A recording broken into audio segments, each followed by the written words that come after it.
Tawbah-e-Nusuh, the story of a sincere repentance. Nusuh was a man who looked very much like a woman.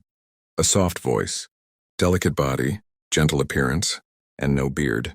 Using this feminine look to his advantage, he secretly worked in women's bathhouses, giving massages to women.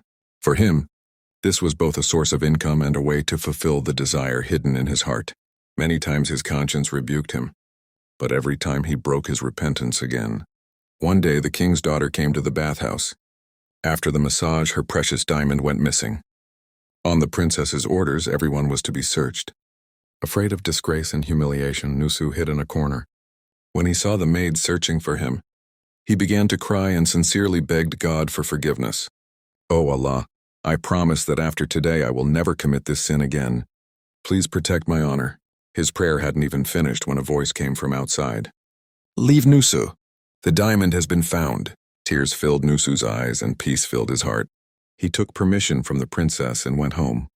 Nusuh now understood that staying in this city, where many women still desired him, was no longer possible.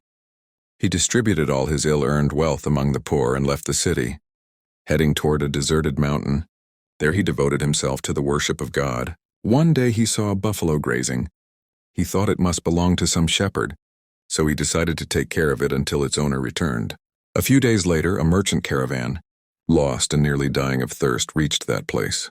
Nusuh milked his buffalo and gave all of them milk to drink, reviving their strength.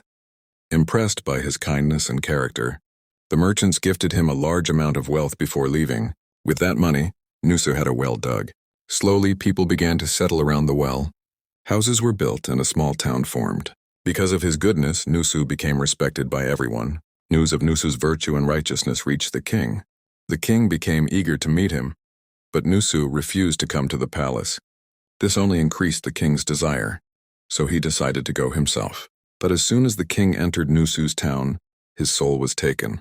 Since the king was coming as a devotee, and the people already admired Nusuh, everyone placed Nusuh upon the king's throne. Nusuh established a just system of governance and later married the same princess whose missing jewel had led him to guidance. One day a man came to the court and spoke of his lost buffalo. Nusuh smiled and said, "Your buffalo is with me, and whatever I have today is because of that buffalo." The man replied, "O Nusuh, know that I am not a human and that buffalo is not an animal. We were two angels sent to test you. All this is the result of your sincere repentance." Saying this, the two angels disappeared, and that is why a sincere